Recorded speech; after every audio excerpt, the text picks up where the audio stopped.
Você é muito bem-vindo aqui no nosso canal Jaboque. Vamos orar. Que o Senhor Jesus te abençoe grandemente. Se você ainda não é inscrito no canal Jaboque, se inscreva, ative o sininho se quiser receber as notificações, faça seus comentários, dá o seu like e compartilhe.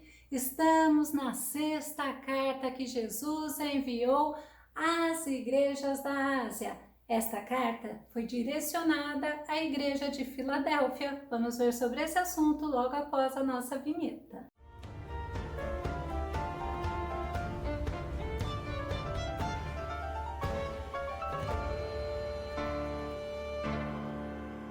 A Igreja de Filadélfia foi a única igreja da Ásia que somente recebeu da parte de Jesus elogios. Vamos ao tema de hoje.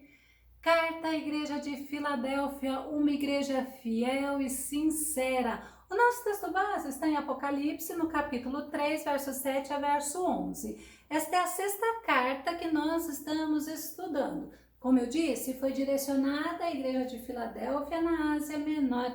E esta igreja, ela é vista como uma igreja modelo, como uma igreja exemplo para nós, pois nela Jesus não achou o que era para ser reprovado, mas ele considerou como uma igreja fiel e recebeu somente elogios e promessas. Outra igreja que recebeu elogios de Jesus foi a igreja de Esmirna. A cidade de Filadélfia era uma cidade importante, principalmente na divulgação, na propagação da cultura grega. A cidade de Filadélfia era situada numa região vulcânica e olha, sofria muitos abalos. Certa vez chegou a ser destruída por um forte terremoto e foi reconstruída pelo imperador Tibério. E essa cidade também era uma cidade idólatra. Filadélfia significa amor fraternal, assim como as demais cartas. O destinatário era o responsável, era o líder, era aquele responsável para dar alimento espiritual, para cuidar da igreja local. Apocalipse capítulo 3, verso 7, a parte A. E ao anjo da igreja que está em Filadélfia, escreve: e Jesus é aquele que conhece todas as coisas. Jesus se apresentou como aquele que tem autoridade, que é soberano, que é santo e é verdadeiro. Apocalipse capítulo 3, verso 7, a parte B. Isto diz o que é santo, o que é verdadeiro, o que tem a chave de Davi, o que abre ninguém fecha, e que fecha e ninguém abre. É ele que tem poder para abrir portas, é ele que tem todo o poder no céu, na terra, em todo lugar. É Jesus que tem todo o poder. E Jesus, ele foi reconhecido como o santo. Sabe por quem? Por demônio. Ou seja, aqueles anjos que foram expulsos do céu. Vamos ver em Marcos, no capítulo 1, verso 24, que diz: o que queres de nós, Jesus Nazareno? Vieste para a nossa destruição? Conheço a ti. Sei quem tu és, o Santo de Deus. Jesus, ele podia se apresentar como santo. E é interessante que a gente vê, lá na sinagoga havia um homem possuído por espírito imundo. E quando Jesus chega, esse espírito imundo fala quem era Jesus, que reconhecia Jesus e que Jesus é o Santo de Deus. Mas também Jesus, na igreja, para o anjo da igreja de Filadélfia, ele se apresenta como verdadeiro. 1 João capítulo 5, verso 20 diz: da mesma forma, temos pleno conhecimento de que o Filho de Deus é vindo e nos tem concedido entendimento para reconhecermos o verdadeiro. Observa no versículo que está com V maiúsculo, que é o nome. Jesus Cristo é o verdadeiro. E ainda continuando o versículo, e nós estamos vivendo naquele que é verdadeiro, em seu Filho, Jesus Cristo. Este é o verdadeiro Deus e a vida eterna. Então Jesus, ele se apresenta como verdadeiro, porque ele é o caminho, ele é a verdade e ele é a vida. Por isso que Jesus fala: conhecereis a verdade e a verdade vos libertará. Conhecereis a Jesus e Jesus vai libertar. A verdadeira libertação não vem por homens, a verdadeira libertação vem por Deus, vem por Jesus. E Jesus, ele também é reconhecido como santo e verdadeiro lá nos céus. Apocalipse capítulo 6, verso 10 diz: eles exclamavam com grande voz: até quando, ó soberano, santo e verdadeiro, esperarás para julgar os que habitam em toda a terra e vingar o nosso sangue? As almas daqueles que foram mortos por causa da palavra de Deus e do testemunho que davam, eram esses que estavam exclamando, eram elas que estavam falando: até quando, Jesus? Até quando o Senhor vai esperar? Até quando, ó soberano, santo e verdadeiro? E a gente precisa entender que Jesus é aquele que tem a chave de Davi, como o profeta Isaías profetizou sobre Jesus em Isaías capítulo 22, verso 22. Porém, sobre os seus ombros a chave da casa de Davi. O que ele abrir, ninguém terá poder de fechar, e o que ele fechar, ninguém será capaz de abrir. É o que tem autoridade, é o que tem todo o poder. Essa porta aberta pode se referir à divulgação do evangelho, como Paulo fala em 1 Coríntios, capítulo 16, verso 9, porque se abriu para mim uma porta ampla e promissora, mas olha que interessante, e há muitos adversários. Nós precisamos sempre estar atentos a isso. A porta que Deus abre, ninguém fecha, mas Jesus não nos fala que quando ele abre uma porta, nada vai acontecer. Jesus fala que teremos e podemos ter adversários, dificuldades, tribulações, mas a porta que ele abriu, ninguém vai fechar. Ainda Paulo fala em 2 Coríntios capítulo 2, verso 12: quando cheguei a Troade para pregar o evangelho de Cristo e vi que o Senhor me havia aberto uma porta para pregar o evangelho, porta para divulgar a palavra de Deus, para falar de Jesus. Então nós podemos entender esta porta, como se fosse a divulgação do evangelho.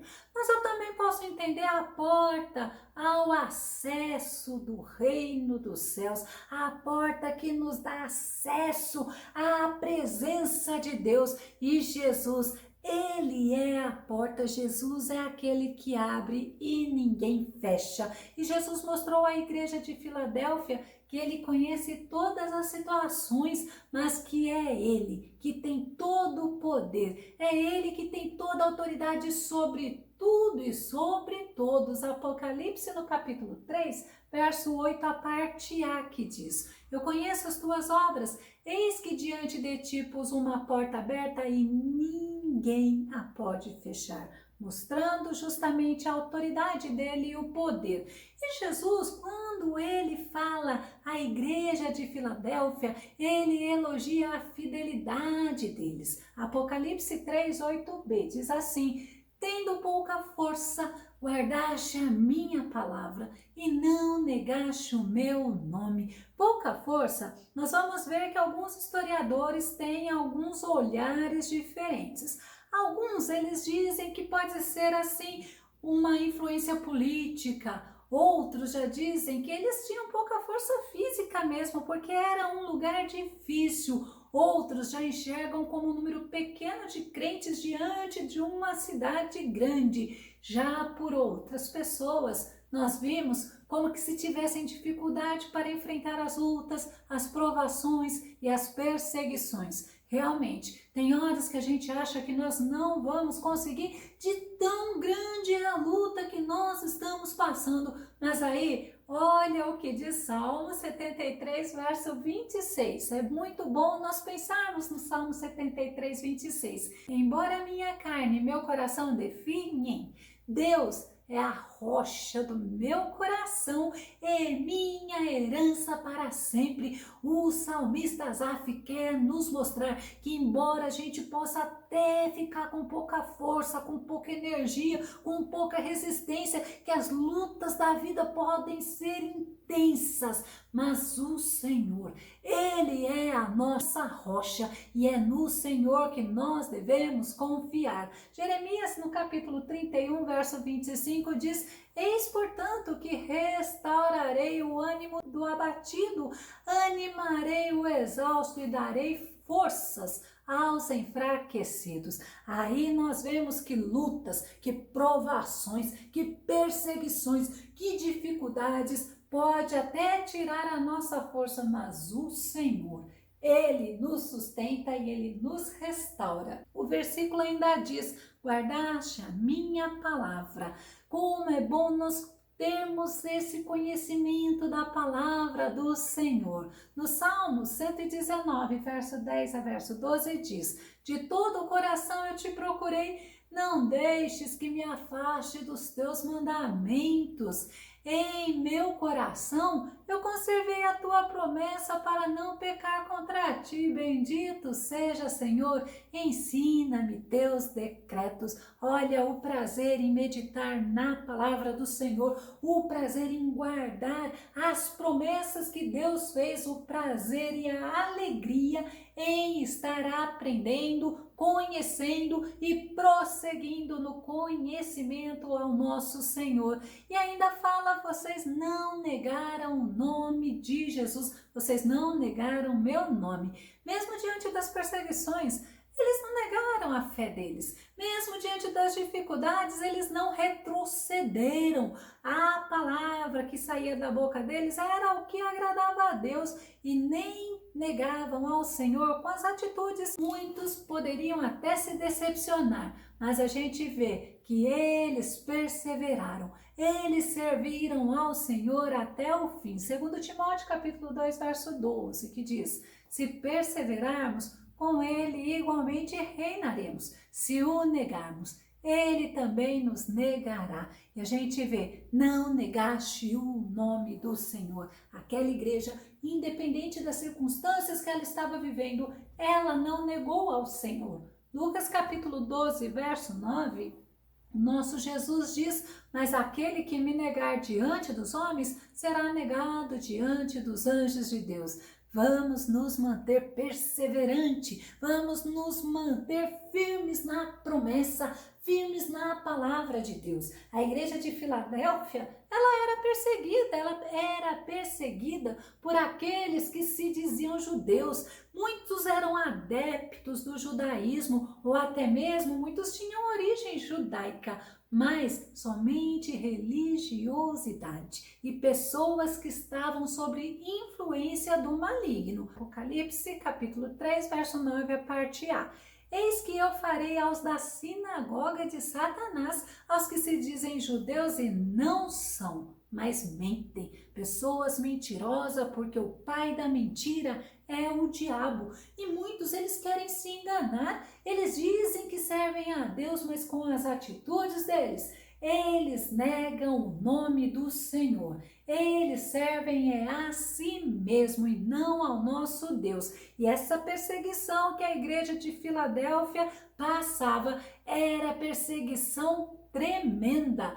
E Jesus, ele mostrou que ele, Jesus, o Todo-Poderoso, iria exaltar a igreja de Filadélfia diante dos inimigos. Apocalipse, no capítulo 3, verso 9, a parte B. Eis que eu farei que venham e adorem prostrado a teus pés e saibam que eu te amo. Olha que declaração maravilhosa do amor do nosso Senhor. Aquela igreja, eles vão voltar, eles virão e eles vão te honrar. Eles vão reconhecer que eu sou o teu Deus. Eles vão reconhecer o meu amor por você. Olha que Deus tremendo, que Jesus maravilhoso. E Jesus disse que eles foram perseverantes nas tribulações.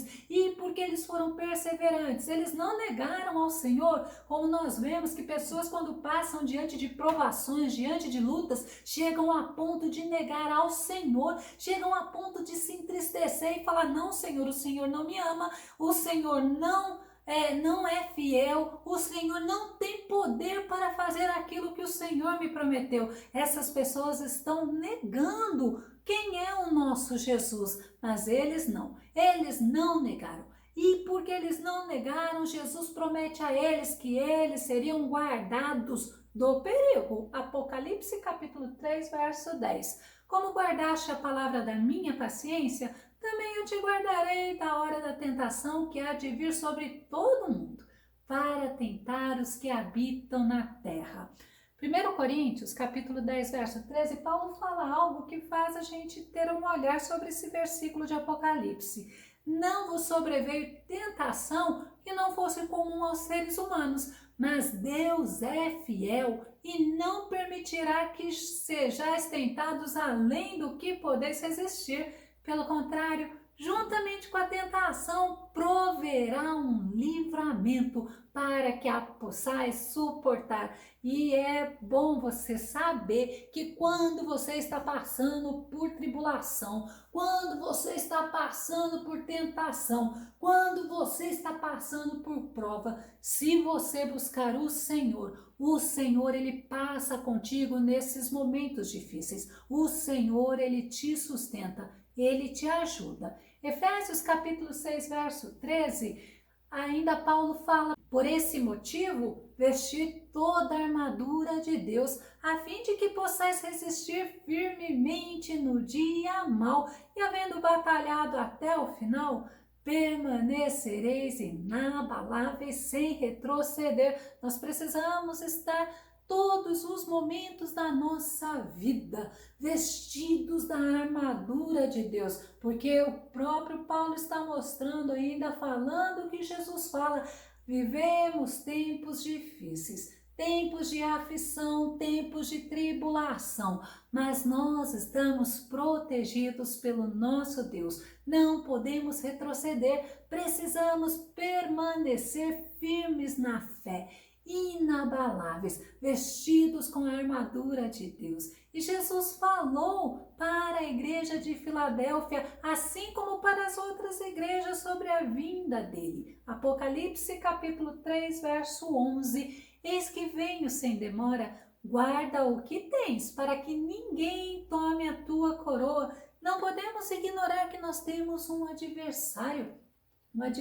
astuto, um adversário que tem a função de roubar, matar e destruir. E esse adversário, ele tem estratégias, como dizem, né? Ele dá golpes baixos, golpes que nos fazem sofrer, que nos fazem entristecer, que nos faz até mesmo desiludirmos das pessoas. Mas o nosso Senhor é aquele que fala: guarda o que você tem, guarde até o fim, para que o adversário, para que ninguém tome a tua coroa. Tiago, no capítulo 1, verso 12, fala: feliz é o homem que persevera na provação, porque depois de aprovado, receberá a coroa da vida que Deus prometeu aos que o amam. É feliz, é bem-aventurado, não é quem desiste, mas é quem persevera, quem vai até o fim, porque tem recompensa. Apocalipse, no capítulo 1, verso 3,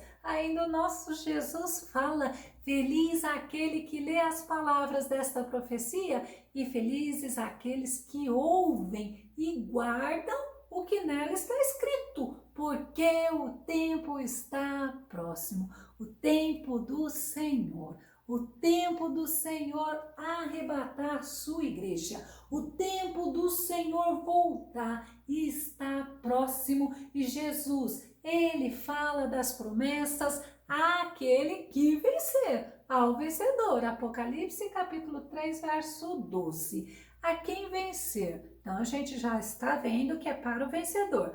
Eu farei coluna no templo do meu Deus, e dele nunca sairá.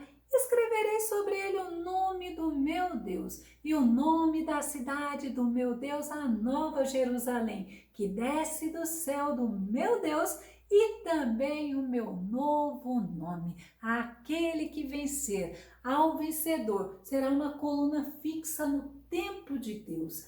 Nós temos uma visão somente daquilo que nós enxergamos, mas o que o Senhor tem neste versículo é algo tremendo, é algo para nós pensarmos. Ainda fala, terá escrito nele o nome de Deus, o nome da cidade de Deus, o nome de Jesus. Será reconhecida essa pessoa, pertencente ao Deus Todo-Poderoso. Que maravilha a gente poder entender que há promessas para aqueles que perseveram, há promessas de recompensa para aqueles que vão até o fim. Vou concluir. A igreja de Filadélfia, ela é um exemplo de fidelidade, um exemplo de perseverança, um exemplo de sinceridade em servir ao Senhor. Segundo os estudiosos das 7 igrejas da Ásia, Filadélfia